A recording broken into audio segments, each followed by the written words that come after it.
নমস্কার। আজ আমি মকর রাশির চারিত্রিক বৈশিষ্ট্য সম্বন্ধে আপনাদেরকে আলোচনা করব। মকর রাশি হচ্ছে জড় এবং পৃথ্বী রাশি। এই কারণে জড় রাশি বলে। মকর রাশি চলমান, এদের গতির ক্রিয়া, চঞ্চল ভাব। পৃথ্বী মানে কঠিন পদার্থ, অর্থাৎ সলিড, আর্থলি ম্যাটার। মকর রাশির গতির বেগ চলমান কিন্তু মন্থর, অর্থাৎ ধীরভাবে। মন্থর গতিতে দীর্ঘস্থায়ী কর্ম করবার ইচ্ছা। কর্মানুশীলন এবং চিন্তার মধ্যে কতকটা নিয়ম শৃঙ্খলার সুষ্ঠু পরিচয় পাওয়া যায়। জড়রাশি, মকর রাশি, জড়রাশি, এদের প্রকৃতি চঞ্চল, গতিশীল এবং বহির্মুখী বহুজন দ্বারা বেষ্টিত। জড়রাশির মধ্যে মৌলিক গবেষণা এবং উদ্ভাবনী শক্তির প্রভূত প্রভাব আছে। মকর রাশির অধিপতি শনি। মকর অহংকার এবং দম্ভের কারক, মঙ্গলের উচ্চস্থান। প্রজ্ঞার কারক বৃহস্পতির নিচস্থান।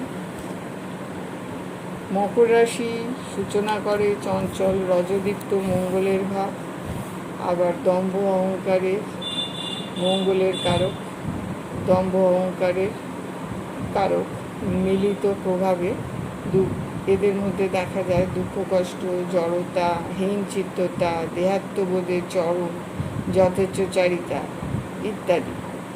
আবার এখানে উত্তরসারা, শ্রবণা ও ধনিষ্ঠা নক্ষত্র নিয়ে মকর রাশি গঠিত। এই নক্ষত্রের কারকতা অনুসারে এদের মধ্যে কঠোর শ্রম এরা করে, অধ্যবসায় এদের মধ্যে থাকে, কর্মে একাগ্রতা, উচ্চ মন, উচ্চ বৃত্তি, দার্শনিক জ্ঞান, ভোগে বিরতি ভাব এসে এরা ঈশ্বরানুসন্ধানী হয়। এদের রোগ ব্যাধির মধ্যে চর্মরোগ, বাতপীড়া ও চক্ষুপীড়া ইত্যাদি এদের মধ্যে সাধারণত দেখা যায়। খাদ্য খাবার বিষয়ে সাধারণ উত্তেজক খাদ্য এদের গ্রহণ করা উচিত, তাহলে এদের শরীর স্বাস্থ্য ভালো থাকে। এ তো গেল মকর রাশি চারিত্রিক বৈশিষ্ট্য। মকর রাশি যে জড়রাশি এবং পৃথ্বী রাশি, এবং এই কারণে তাদের প্রকৃতি কেমন সেটা জানালাম, এবং ওদের অধিপতি মঙ্গলের উচ্চস্থান, বৃহস্পতির নিচস্থান ইত্যাদি।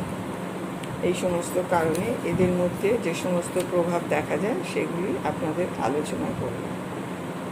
আজ এই পর্যন্ত। ধন্যবাদ। পরবর্তী ভিডিওতে আমি কুম্ভ রাশি সম্বন্ধে আপনাদেরকে জানাব।